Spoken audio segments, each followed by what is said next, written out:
Richard, your mother tells me you had a bad day at school. There is a boy there, yes? He bullies you. She said you told her that today was the worst day of your life. My son, he who has no experience of evil can never know the worth of what is good. Listen to me. It was the day I came to America, the worst day of my life.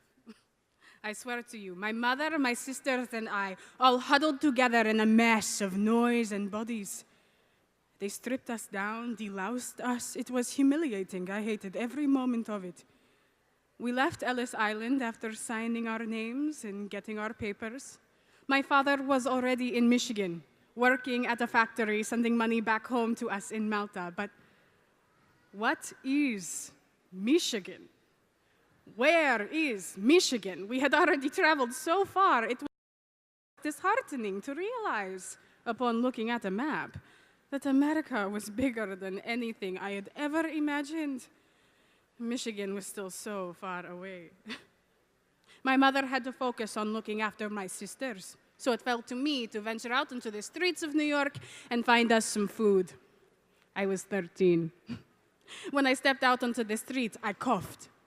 The smell and the fumes were like nothing my lungs had ever experienced.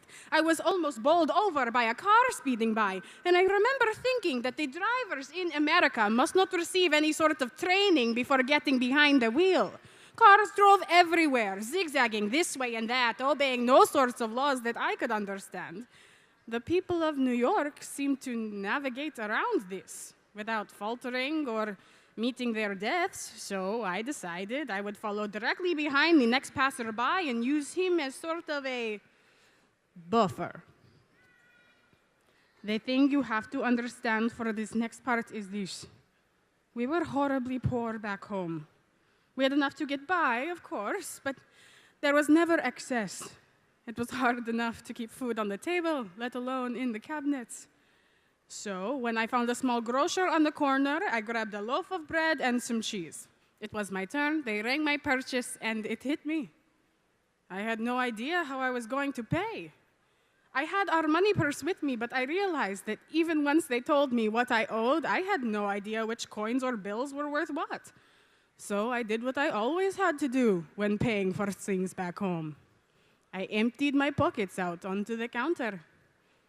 Our money purse upended, spilled out little green papers. Coins skittered across the counter, and the man behind the counter threw his arms over the money. I thought he was going to take it all at first, but instead his arms just hovered protectively over the money. "What do you think you're doing?"